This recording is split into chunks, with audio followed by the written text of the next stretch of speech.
Right, today another brew day. So it's now mid-August, kind of getting towards the end of British summertime. So I'm starting to think about maybe getting some autumn beers done. So first thing that springs to mind for me is kind of a nice sort of amber, tawny, traditional English bitter. That's the kind of thing I'm thinking about in autumn. So that's what I'm going to be brewing today. So I've got this book here, British Real Ale, which is by Graham Wheeler. If you haven't got this book and British ales are your thing, then this is an excellent resource. It's got hundreds of recipes of all the sort of most well-known English ales, pale ales and bitters, porters and stouts. Really good book. Easy kind of recipes.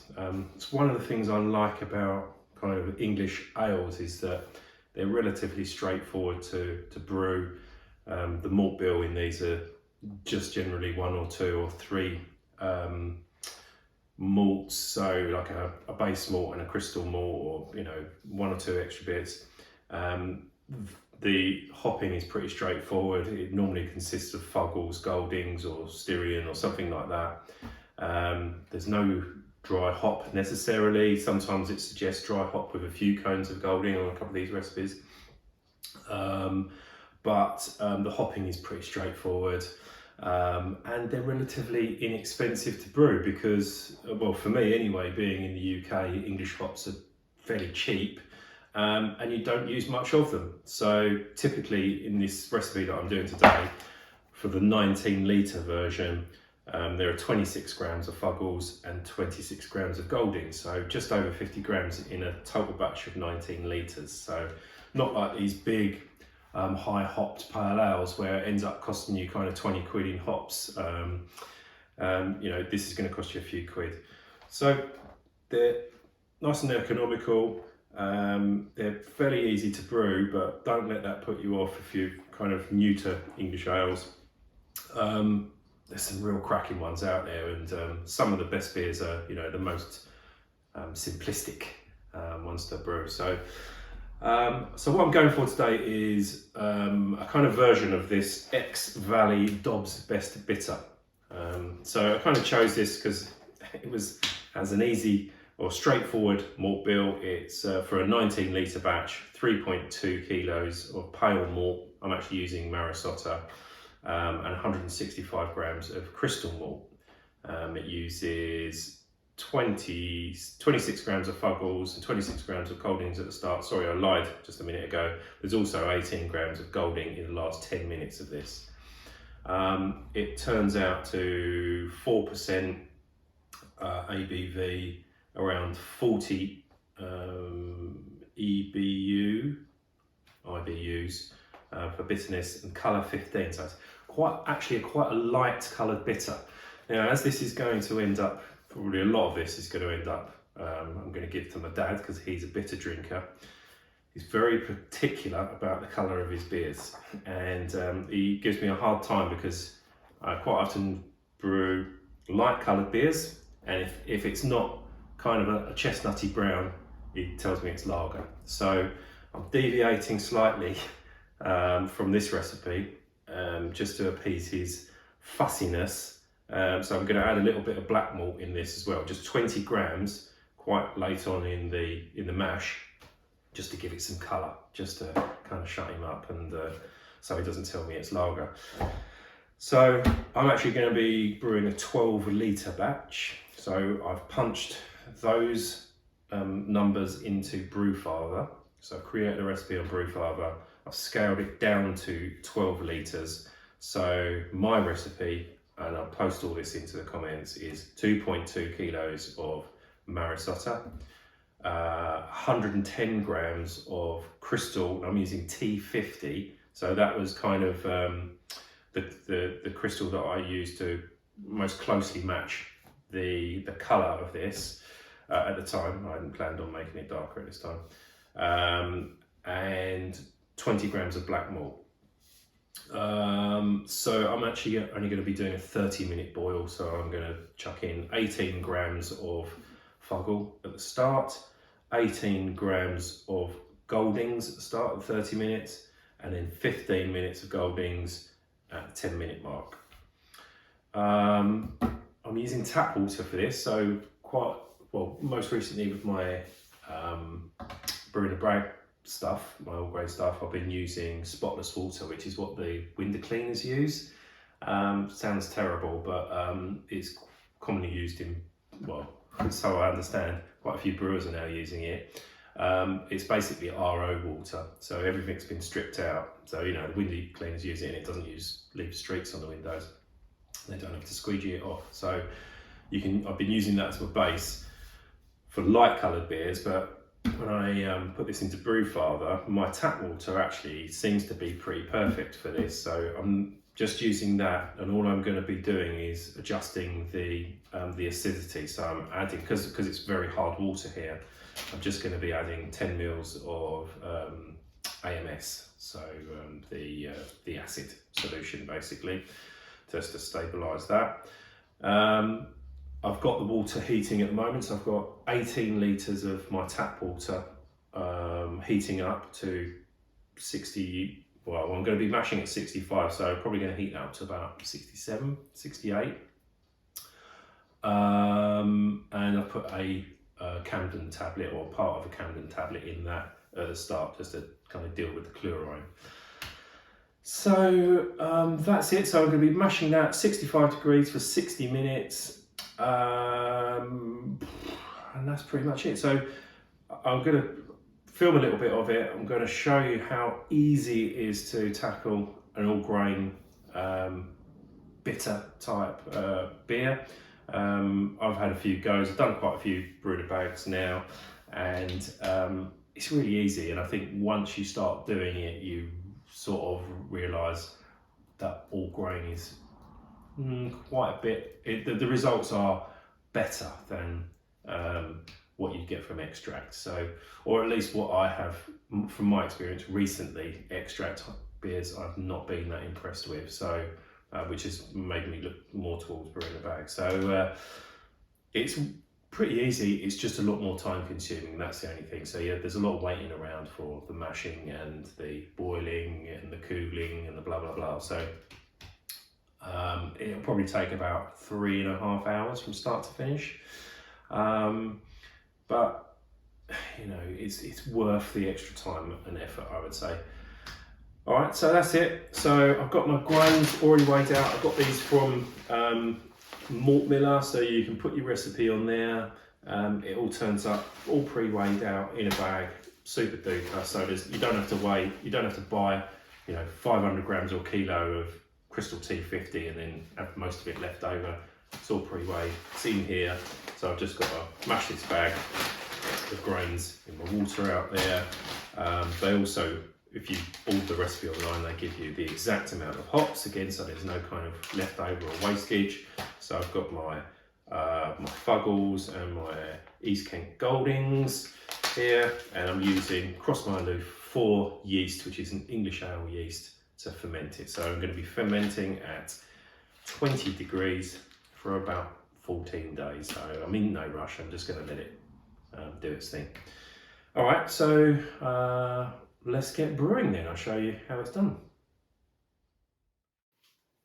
Okay, so the water's up to temperature. So I'm now going to add my grains into my pot. So I've lined my pot with one of these bags. I've got this from the Malt Miller. It's a really nice sturdy Brew in a Bag type bag. I don't know what it's made out of, but it's quite a thick nylon, so it's very heavy duty. So what I'm going to do is I'm just going to add this a little at a time. I'm just stirring as I go.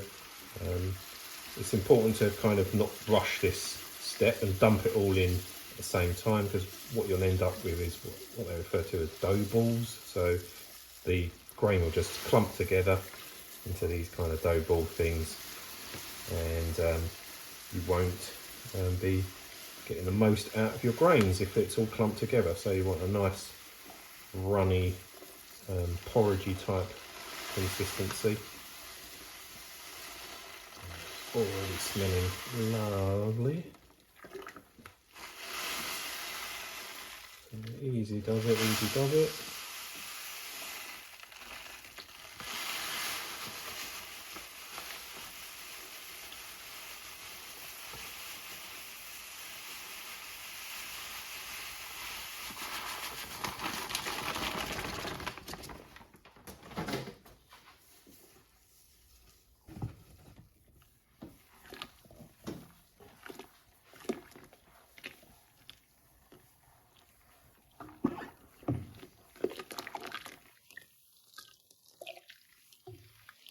So I'm just basically trying to check that I've got no clumping or kind of balls of malty dough formed. There's one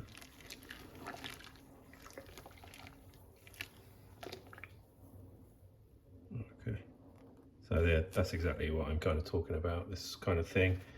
So you just want to try and break them up a bit if you can. Alright, so now I'm going to pop the lid on. I'm going to leave that for an hour. I'll probably come back to it in about half an hour and just give it a stir. And that will be it. Okay, I've got about 15 minutes left of an hour mash, so I'm just going to add in my black malt now. So I've got 20 grams weighed out. I didn't add this in at the beginning because this can add a bit of kind of roasty, toasty character to the malt, which I don't really want. I'm just purely using this for colour, really, for colour. So I'm going to add this in with about 15 minutes to go. Stir this in and leave it for another 15 minutes or so. Okay, so my mash is finished. That's been in there about an hour and 10 minutes now, so it doesn't matter if it goes over. So I just lifted the bag out. It's now draining on top of the pot in this strainer. I've got the heat on, so I'm going to heat this up to boiling now. Give the bag a squeeze, and then I can start adding my hops. Okay, so we're now at a nice rolling boil. So I'm going to go in with my first hop addition, which is a mix of the Fuggles and the East Kent Goldings. So I've got one of these nice little net bags, keep all the stuff out of the boil. That's going to go in for half an hour. Okay, so 10 minutes to go. I've added my water chiller just to sanitize that. My final hop addition has just been added into the bag. So I'm going to give that another, there's a couple more minutes left on the timer, and I'll turn off the heat and start cooling it down. Okay, so this is all nicely cooled down. I'm just letting it stand for a little bit so all the kind of protein clumps float to, or sink to the bottom of the pot, I should say, so we get a nice clear wort coming out. Temperature's dropped to around about 25 now, so what I'm going to do is open this ball valve, splash it into my bucket.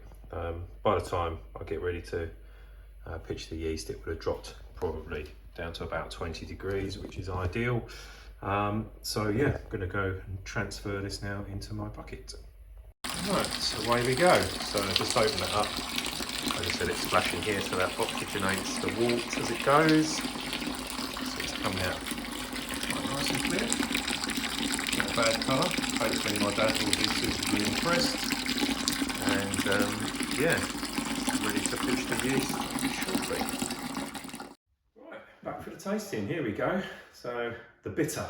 So I did have a slight problem with my mash.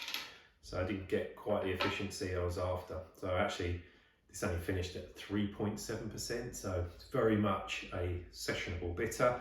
Probably more a, not a best bitter, an ordinary bitter, I guess this was probably classed as. But, you know, who cares? I'm not too bothered, as long as it's suppable. It's been in the bottle about 3 weeks, probably maybe getting on for 4 weeks now. This one's slightly chilled. I've had it in the fridge maybe for a couple of hours.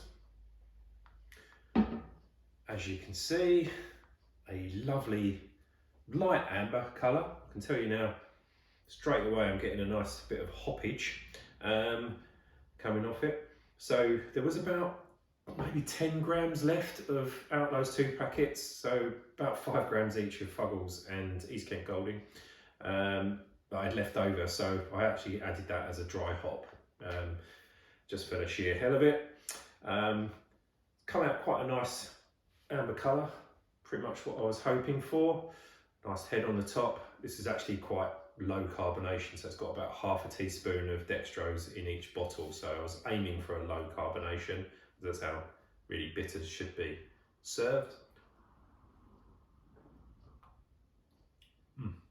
It's actually really nice. Classic bitter taste. Nice bit of caramel sweetness coming from the crystal malt. The black malt's obviously just brought the colour. Nothing really toasty roasty coming off of that, but it's nice and hoppy as well. Not overpowering, not like an American pale ale or anything, but the hops are there in the background. It's a nice sort of floral aroma coming off it, presumably from the East Kent Goldings. But yeah, I'm pretty happy with that. I think that's not a bad effort for my first brew. Bear in mind this is also tap water, so just treated with a Camden tablet, no other kind of treatments. And where I live, the water's very hard out of the tap, so I think that's not too bad for brewing bitters and things like that. Sort of brings out that bitterness. So seems to have worked quite well with this. I'm quite pleased about that. So I would use tap water again for similar brew, but yeah, it's a nice and clear, light amber ale. I think my dad would approve of the colour. Yeah, I'm marking this one up as a success, and not too displeased that it's 3.7%. Just means I can, you know, drink a few of them without getting too bandy. So yeah, happy with that. Cheers, guys.